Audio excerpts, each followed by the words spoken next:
जय हिंद दोस्तों, आप सभी का फिर से एक नए वीडियो में स्वागत है। सो अपने आज की इस वीडियो में हम जानेंगे कि तत्सम शब्द किसे कहते हैं, तद्भव शब्द किसे कहते हैं, देशज शब्द किसे कहते हैं, विदेशज शब्द किसे कहते हैं। यानी कि हम आज की इस वीडियो में तत्सम शब्द के बारे में, तद्भव शब्द के बारे में, देशज शब्द के बारे में और विदेशज शब्द के बारे में जानेंगे। तो चलिए इस वीडियो को बिना देर के स्टार्ट करते हैं।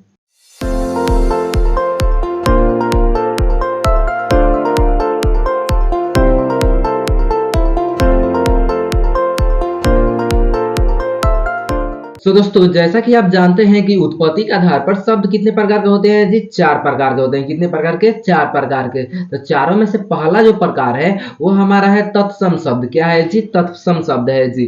तो चलिए जानते हैं तत्सम शब्द का परिभाषा क्या कहते हैं, यानी तत्सम शब्द किसे कहते हैं। तो हिंदी में प्रयोग होने वाले वैसे शब्द जो संस्कृत से ज्यों का त्यों लिया गया हो उसे तत्सम शब्द कहते हैं। ठीक, तो यानी कि हिंदी में प्रयोग होने वाले वैसे शब्द जो संस्कृत भाषा से ज्यों का त्यों लिया गया हो उसे तत्सम शब्द कहते हैं। यहाँ पर मिल जाइएगा, इसका परिभाषा आपको याद करने का जरूरत नहीं पड़ेगा। तत्सम जो है तत् जोड़ सम से मिलकर बना है जी, सम। ठीक, तो तत् का मतलब क्या होता है? तत् का मतलब क्या होता है जी? उससे, उस के, यहाँ पर उसके समझ लीजिए, उसके। सम का मतलब हो जाएगा समान। ठीक, उसके समान। ठीक, तो किसके समान जी? संस्कृत भाषा के समान। तो यहाँ पर याद रखिएगा, संस्कृत भाषा के समान। किसके समान जी? संस्कृत भाषा के समान। इतना याद हुआ। तत्सम यानी तत् मतलब क्या हो जाएगा? तत् मतलब उसके, और सम मतलब क्या हो जाएगा? समान। सम मतलब समान। किसके समान जी? संस्कृत भाषा के समान। यानी कि हिंदी में प्रयोग होने वाले वैसे शब्द जो संस्कृत भाषा के समान है, या फिर ज्यों का त्यों संस्कृत भाषा से लिया गया हो, वो क्या है जी? वो हमारे तत्सम शब्द हैं। क्लियर हुआ? ठीक, चलिए कुछ उदाहरण को देखते हैं। जैसे यहाँ पर है अग्नि, अक्षर, कर्ण। ठीक, ग्रीष्म, पुत्र, युवा, वचन, स्थल, सूर्य आदि। ठीक, अब हम तद्भव शब्द के बारे में जानेंगे। तद्भव शब्द का परिभाषा कहता है कि हिंदी में प्रयोग होने वाले वैसे शब्द जो संस्कृत से उत्पन्न हुए हो उन्हें तद्भव शब्द या उसे तद्भव शब्द कहते हैं। ठीक, तो यानी कि हिंदी में प्रयोग होने वाले वैसे शब्द, कैसे शब्द जी? जो संस्कृत से उत्पन्न हुए हो उन्हें क्या कहते हैं जी? उसे तद्भव शब्द कहते हैं या उन्हें तद्भव शब्द कहते हैं। ठीक, जैसे यहाँ पर परिभाषा इसका भी याद करने की जरूरत नहीं पड़ेगा। तो तद्भव जो है तत् जोड़ भव से मिलकर बना है जी। तो तत् का मतलब क्या होता है? तत् का मतलब होता है उसके, उससे। ठीक, यहाँ पर उससे, और भव का मतलब हो जाएगा उत्पन्न, ठीक, तो उससे उत्पन्न। किससे उत्पन्न जी? संस्कृत भाषा से उत्पन्न। किससे उत्पन्न? संस्कृत भाषा से उत्पन्न। ठीक, तो संस्कृत भाषा से उत्पन्न वैसे शब्द जो हिंदी में प्रयोग में लाए जाते हैं उन्हें क्या कहते हैं? तद्भव शब्द कहते हैं। जैसे कुछ उदाहरण देख लीजिए, जैसे आम है, आंख है, आग है, अनाज है, काम है, घर, गाय, दिया आदि। ठीक, चलिए अब इसे पहचानेंगे कैसे, तो कुछ पहचानने के ट्रिक के बारे में भी जान लेते हैं। ठीक, ये ट्रिक आपको परीक्षा में बहुत काम आएगा जी, तो वीडियो में पूरा अंत तक बने रहिएगा। यहाँ पर कहता है ट्रिक नंबर हमारा पहला है कि प्राय, यानी प्राय का मतलब समझिएगा 99%, 1% अपवाद भी हो सकता है। तो 99% जो शब्द हो गए तत्सम शब्दों में छ का प्रयोग। किसका प्रयोग? के एस एच वाला जो छ होता है उसका प्रयोग। और तद्भव शब्दों में ख का प्रयोग देखने को मिलता है। क्या होता है जी? ख का प्रयोग देखने को मिलता है। चलिए अब उदाहरण से देखते हैं। जैसे यहाँ पर पंछी है, अब पंछी में जैसे छ का प्रयोग है। किस छ का? तो के एस एच वाला छ का प्रयोग है ना जी। तो यानी ये कौन सा जो वो शब्द हो जाएगा? ये हो जाएगा तत्सम शब्द। ठीक, यहाँ पर ख का प्रयोग है आंख में, तो ये क्या हो जाएगा? तद्भव शब्द हो जाएगा। अक्षर है, ये क्या हो जाएगा? तत्सम हो जाएगा, तत्सम हो जाएगा। ठीक, खाट है तो ये क्या हो जाएगा? तद्भव शब्द हो जाएगा। तीखा है तद्भव शब्द होगा। ठीक, परीक्षा है तो ये क्या हो जाएगा जी? ये हमारा तत्सम शब्द हो जाएगा। यानी पहचान लेंगे जी। कैसे पहचानेंगे? तो पहचानने का ट्रिक आपको बतला दिए हैं कि प्रायः यानी 99% जो तत्सम शब्दों में छ का प्रयोग होता है। कौन सा छ? तो के एस एच वाला छ, ठीक। और ख का प्रयोग किसमें होता है? तो तद्भव शब्दों में होता है, ठीक। चलिए अगले ट्रिक की ओर बढ़ते हैं। अगला हमारा ट्रिक आता है कि प्रायः यानी 99%, ठीक। दूसरा ये ट्रिक है जी, 99% तत्सम शब्दों में किसका प्रयोग? व का प्रयोग होता है और तद्भव शब्दों में ब का प्रयोग होता है। किसका प्रयोग? ब का प्रयोग होता है, ठीक। चलिए उदाहरण से देखते हैं। जैसे वर्षा है, तो वर्षा में यहाँ पर किसका प्रयोग किया गया है? व का प्रयोग किया गया है। तो ऊपर आपको क्या बतलाया कि व का प्रयोग रहेगा तो वह क्या हो जाएगा? तत्सम शब्द हो जाएगा, ठीक। तो यानी ये क्या हुआ? ये हो गया हमारा तत्सम, क्या हो जाएगा? तत्सम शब्द हो जाएगा। यहाँ पर देखिएगा, यहाँ पर है विवाह, तो विवाह में जो है किसका प्रयोग किया गया है? व का प्रयोग किया गया है, यानी ये भी तत्सम शब्द हो जाएगा। क्या हो जाएगा जी? तत्सम शब्द हो जाएगा। और है यहाँ पर बनिया, क्या है जी? बनिया। अब बनिया में देख लीजिए, बनिया में किसका प्रयोग किया गया है? तो ब का प्रयोग किया गया है। यहाँ पर ब का प्रयोग किया गया है ना, तो यानी ये क्या हो जाएगा? तद्भव शब्द हो जाएगा। बिजली है, बिजली में किसका प्रयोग किया गया है? यहाँ पर तो ब का प्रयोग किया गया है, यानी ये भी तद्भव शब्द हो जाएगा। वानर है, वानर में व का प्रयोग किया गया है, यानी यह क्या हो जाएगा? तत्सम शब्द हो जाएगा। क्लियर हुआ? आपको उदाहरण से बतला दे रहे हैं कि आपको ज्यादा कंफ्यूजन ना हो, ठीक है।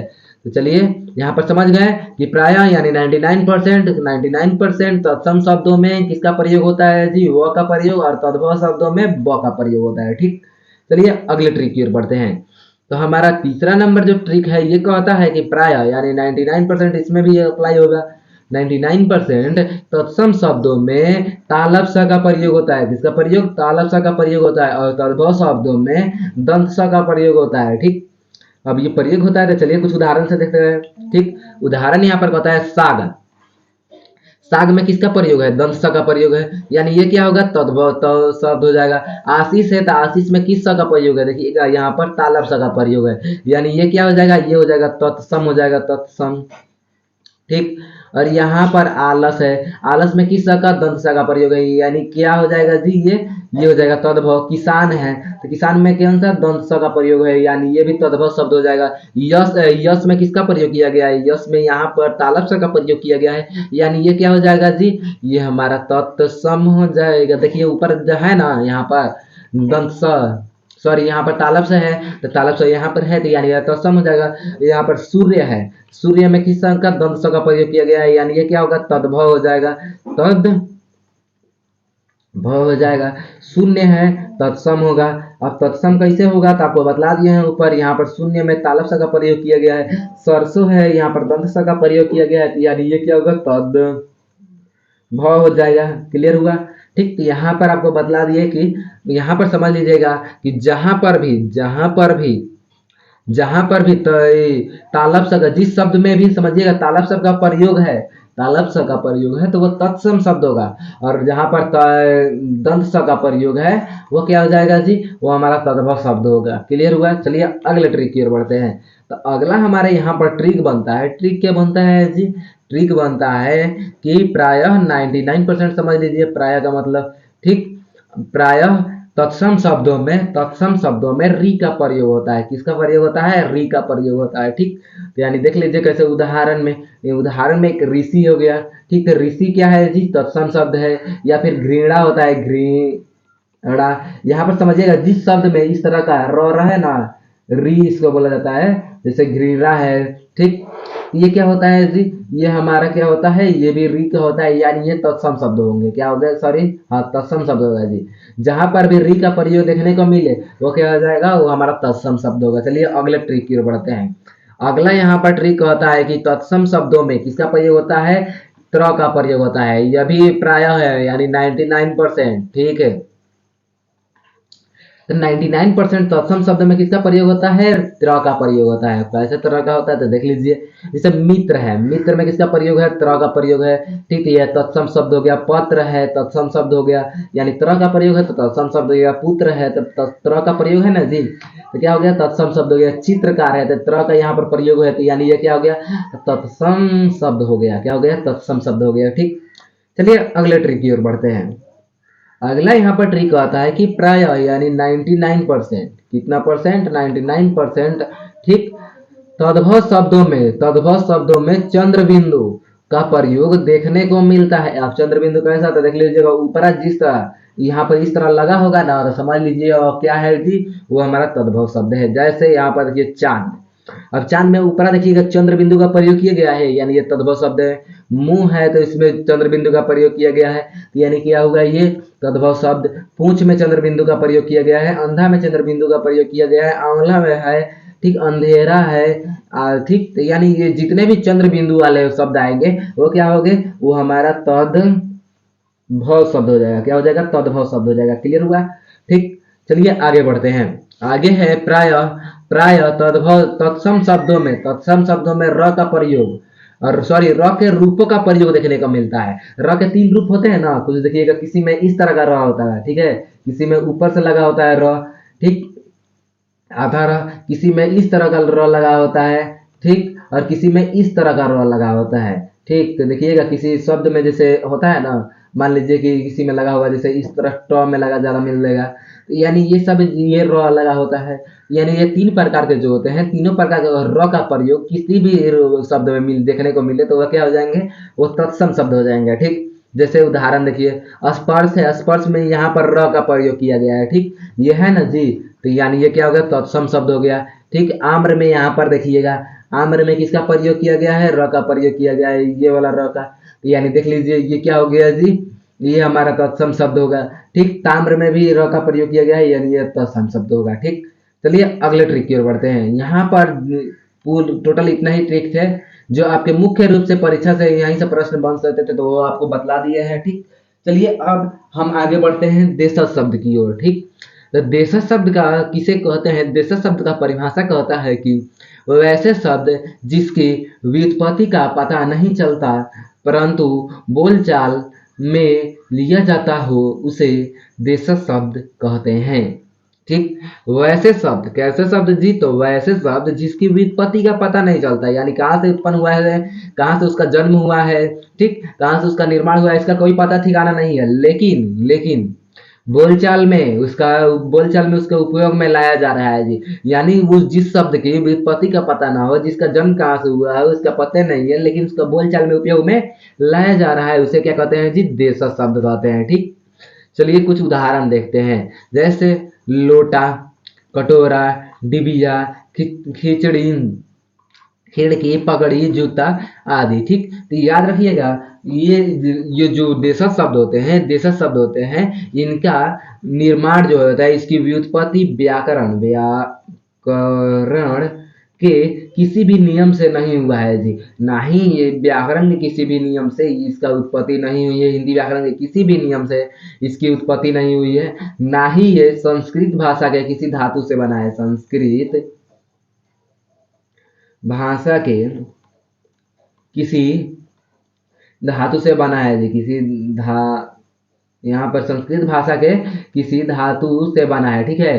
तो यहाँ पर समझिएगा कि इसकी उत्पत्ति का तो पता नहीं है, यानी ये व्याकरण से नहीं बना है, यानी इसकी उत्पत्ति व्याकरण से भी नहीं हुई, ना ही संस्कृत भाषा के किसी धातु से हुई है, ठीक। तो यानी ये जो शब्द होते हैं आम बोलचाल की भाषा में लाए गए हैं और धीरे धीरे ये क्या हुए हैं, पॉपुलर हुए हैं। पॉपुलर होते थे समझिएगा ना, एक छोटे से गाँव में बोला जा रहा था, छोटे से बड़ा में बोला, ठीक, वहां से शहर में पहुंचा, यानी धीरे धीरे ये प्रसिद्ध होता गया और इसे आम लोग जिसे बोलचाल में लाने लगे, ठीक। यहाँ पर देख लीजिएगा। चलिए आगे बढ़ते हैं। आगे है हमारा विदेशज शब्द, ठीक। तो विदेशज शब्द का परिभाषा कहता है कि विदेशी भाषाओं से हिंदी में आए शब्दों को क्या कहते हैं जी, विदेशज शब्द कहते हैं। एकदम इजी है इसका परिभाषा। विदेशी भाषाओं से विदेशी भाषा कौन है, तो पुर्तगाली है, तुर्की है, अंग्रेजी है, और विदेशी भाषाओं से हिंदी में आए, यानी हिंदी में हमारे जो स्वदेशी भाषा में आए शब्दों को क्या कहते हैं जी, विदेशज शब्द कहते हैं, ठीक। चलिए कुछ उदाहरण देखते हैं। जैसे यहाँ पर उदाहरण है अंग्रेजी भाषा, ठीक। अंग्रेजी भाषा से कौन कौन से शब्द आए हैं, तो अफसर आया है, अफसर, ठीक, इंजन, डॉक्टर, कंपनी, क्रिकेट, ठीक। तो इसका प्रयोग क्या करते हैं, आज कहते हैं लड़कवा क्या बनी, तो अफसर बनी, कहाँ इंजन, ठीक, डॉक्टर के पास जा रहे हैं, कंपनी में काम कर रहे हैं, क्रिकेट देख रहे हैं, तो यानी सभी इसका प्रयोग कर रहे हैं ना जी।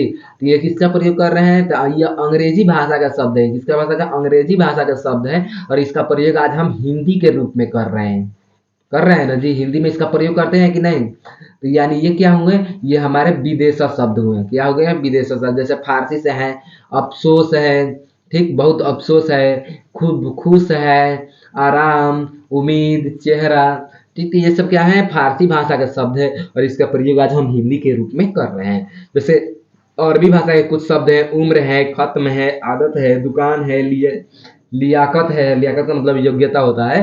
तो यानी ये सभी क्या है जी, अरबी भाषा के शब्द हैं, आज इसका प्रयोग हम हिंदी के रूप में कहते हैं। ठीक, जैसे कहते हैं कितना उम्र हो रहा है आपका, जैसे ये सब कुछ खत्म हो गया, आपका आदत खराब है, दुकान, ठीक। यानी जो कुछ भी हम प्रयोग कर रहे हैं, यानी जितने भी विदेशी भाषाएं शब्द हैं, उनका प्रयोग आज हम हिंदी के रूप में कर रहे हैं, वो सभी क्या है, विदेशी वो क्या है, विदेशी शब्द है। जैसे पुर्तगाली शब्द क्या है, अलमारी है, ठीक, अलमीमारी है, बाल्टी है, गोदाम है, कमीज है, यानी ये सभी क्या है, पुर्तगाली शब्द है। यानी ये सभी क्या है, विदेशी शब्द है, मुख्य तौर पर विदेशी शब्द है, और आज इसका प्रयोग हम हिंदी के रूप में कर रहे हैं। तो ये क्या हो गया, हमारे लिए विदेशी शब्द हो गए। ठीक, यानी आपको ये सब क्लियर हो गया होगा। ठीक, तो चलिए अगले वीडियो में हम जानेंगे कि रूपांतर का आधार पर शब्द कितने प्रकार के होते हैं और कौन कौन है। ठीक, तो अगले वीडियो में वो आपको बतलाएंगे। यहाँ पर इस वीडियो में क्या क्या हम जाने कि पहले नंबर जाने की तत्सम शब्द किसे कहते हैं, पहले नंबर क्या जाने, तत्सम शब्द के बारे में, तत्सम शब्द के बारे में जाने, फिर हम तद्भव शब्द के बारे में जाने, तद्भव शब्द के बारे में जाने, उसके बाद देशज शब्द, देशज और विदेशज शब्द के बारे में जाने। यानी आपको चारों टॉपिक क्लियर हो गया है। चलिए मिलते हैं अपने अगले वीडियो में, तब तक के लिए जय हिंद, वंदे मातरम।